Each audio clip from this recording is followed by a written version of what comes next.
Hello नमस्कार, welcome back to my channel. तर आमच्याकडे गणपतीचं आता शेवटली आरती आहे आणि आज आमच्याकडे आहे गणपती बाप्पासाठी जेवण. आणि गणपती बाप्पासाठी बघा किती सुंदर सुंदर जेवण केलेलं आहे. मोदक, पुरणपोळी, कुरडई, डाळ, भात, कवळ्याची भाजी, कढी, मोदक, पुरणाच्या पोळ्या, कढी, भजे, असा खूप मस्त पंचपक्वान्न केलेले आहे गणपती बाप्पासाठी. आणि इकडे लहान लहान मुलं जेवायला आले आहे आमच्याकडे. आणि इशिकाचे पप्पा त्यांना वाढणं करत आहे. देवांशनी इशिकाने पण खूप मस्त वाढणं केलेले आहे. सगळे मुलं खूप मस्त पोट भरून जेवले आहे. खूप सुंदर स्वयंपाक झाला होता आमच्याकडचा. तसाही देवाचा स्वयंपाक खूप सुंदर होतो.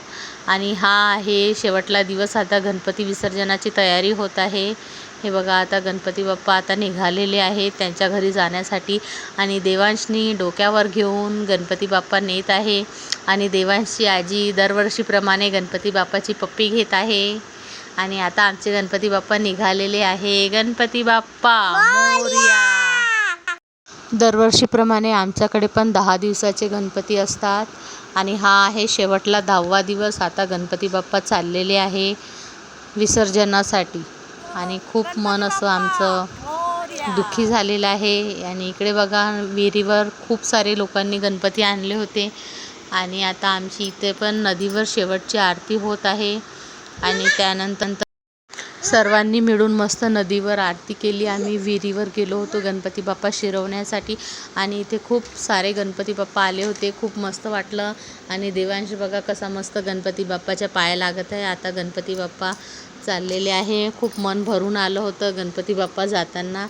आणि हे बघा आता इशिकाचे पप्पा गणपती बाप्पाला आता विहिरीमध्ये विसर्जित करत आहेत. ते आता गणपती बाप्पा त्यांच्या आईवडिलांकडे चाललेले आहे. ही आता आपली गणपती बाप्पासोबत शेवटची भेट होती. आणि उंदीर मामा पण चाललेले आहे. आता हे उंदीर मामा पण गेले आता. हे बघा सर्व लोकांनी खूप सुंदर सुंदर गणपती आणलेले होते. त्यानंतर संध्याकाळी आम्ही बाहेर गेलो होतो फिरायला. बाहेर गणपती बघायला गेलो होतो. इथे श्याम दरबार सजलेला होता. श्यामबाबाचा बघा किती सुंदर दरबार होता तिथे. आणि गणपती पण खूप सुंदर होते. त्यानंतर इथे आम्ही पोचलो. आणि इथे बघून तर एवढं सुंदर वाटलं. कारण इथे होतं बघा किती सुंदर श्रीपाद वल्लभ आणि स्वामी समर्थ, गजानन महाराज, साई महाराज, खूप सारे जे आपले संत महाराज आहेत त्यांचे फोटोज होते इथं. त्यांच्या मूर्ती होत्या. आणि इतकी सुंदर वाईब्स होती इथली. इथे पोचल्यावर खूप मन प्रसन्न झालं. हे बघा हे आहे साईबाबा. आणि त्यानंतर आपले मस्त गजानन बाबा. इतकं सुंदर वातावरण होतं इथं. इतकं छान वाटलं इथं पोचल्यावर. खूप मनाला प्रसन्न वाटलं. आणि स्वामी महाराज दिसल्यावर तर इतकं मन प्रसन्न वाटलं. कारण हिरव्या हिरव्या झाडाखाली मस्त स्वामी महाराज बसलेले होते. आणि इतकी सुंदर असं वाटत होतं साक्षात स्वामी महाराज तिथे बसलेले आहे. इतकी सुंदर मूर्त होती तिथली. आणि तिथे मस्त सुगंधित सेंटेड अगरबत्तीचा स्मेल आणि ते सायलेंटमध्ये म्युझिक सुरू होतं. खूप छान वाटलं. त्यानंतर इथे पण एक जुन्या काळातलं महादेवाचं मंदिर असाच देखावा केलेला होता. खूप अंधार होतं तर काही असं स्पष्ट आलं नाही व्हिडिओमध्ये. आणि त्यानंतर इथे तर खूप सुंदर इथे बघा हा व्ह्यू केलेला होता त्यांनी. पूर्ण असे जे आपलं जुनं असते जुनं ते सोनं असं म्हटलं जाते ते त्यांना पूर्ण देखावा केला होता. ही बघा एक बाई अशी इथे रांगोळी काढत आहे. आणि गोंधळ असं आहे विणकाम. आणि हे जुने भांडे आपले. आणि हे गरम पाण्याचा तंबू. आणि इकडे गड किल्ला बनवलेला होता. गडावर आजकाल हे सगळं होत आहे म्हणून त्यांनी ते दाखवलेलं होतं की हे असं आपण केलं नाही पाहिजे. जे आपलं जुनं आहे ते आपण जपलेलं पाहिजे. गडावर असं नाव वगैरे लिहिले नाही पाहिजे.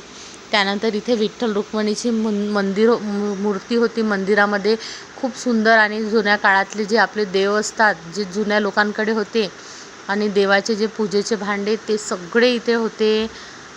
आणि त्यानंतर हे जुने आपले जे नाणे आहे, जुने पैसे आणि हे तलवार जुन्या काळातली खूप सुंदर असा त्यांनी देखावा केलेला होता. आणि सोबतच इथे श्रीराम भगवानची मूर्त होती. खूप सुंदर अशी त्यांनी मूर्त बनवलेली होती. आणि इकडे बघा बाहेर हनुमानजी होते तर देवांश गेला होता हनुमानजीच्या पाया लागायला.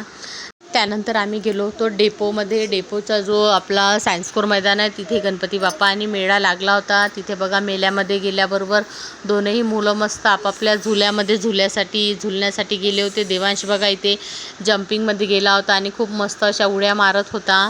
देवांशला तर खूपच मजा येत होती इथे.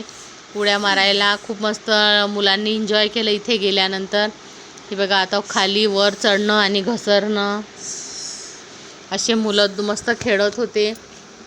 हे बघा लहान मुलांची खूप मस्त मजा असते. त्यांना फक्त खेळायला आवडते. त्यांना बाकी काहीही गोष्टीशी काही घेणं देणं नसते. मस्त आपलं ते बालपण एन्जॉय करत असतात. त्यानंतर इशिका पण बघा ह्या झुल्यामध्ये बसली होती आणि हा तर खूपच फास्ट झुला घुमत होता. बाहेर निघाल्यावर इशिकाला थोडा वेळ तर चक्कर सारखंच वाटत होतं. आणि त्यानंतर आम्ही बाहेर खूप मस्त फोटो सेल्फी काढले, कारण इथे इतका सुंदर देखावा केला होता. उज्जैनच्या महाकालेश्वर मंदिरचा देखावा केला होता आणि आतमधले गणपती बघा किती सुंदर दिसत आहे. आणि इथे बघा उज्जैनच्या महाकालची मूर्ती पण ठेवली होती. हर हर महादेव. आणि अशी बाहेर बघा किती सुंदर, अंदर पण पूर्ण 12 ज्योतिर्लिंगाचे फोटो होते लावलेले. आणि इथे बाहेर खूप मस्त असा मेळा होता. तिथे मुलांनी मस्त खाणं पिणं, आईस्क्रीम वगैरे खाल्ली, चाट खाल्ली आणि खूप मस्त फिरलो आम्ही तिथे. त्यानंतर आम्ही इथे आलो गणपती बघायला. आणि इथे तर एवढं सुंदर वाटलं. ही छोटीशी त्यांनी गुफा बनवलेली होती आणि गुफेच्या आतमध्ये पोचतात इतका सुंदर सीन. आणि दगडूशेठ हलवाईचा गणपती इथं साकारला होता त्यांनी. आणि वरती बघा पूर्ण असे झाडं लावले होते आणि खूप सुंदर इथली वाईब्स होती. आणि इथे मस्त झरणा होता. झरण्यातून असं मस्त पाणी आणि मस्त असा त्यांनी छोटासा वाघ आणि कुत्रं असे पाण्यामध्ये ठेवले होते. तिथे जंगलचा सीन केला होता त्यांनी. पाण्यामध्ये अशा छोट्या छोट्या मासोळ्या वगैरे पण होत्या.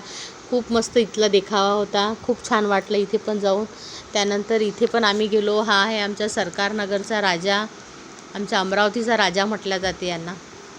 Thank you for watching.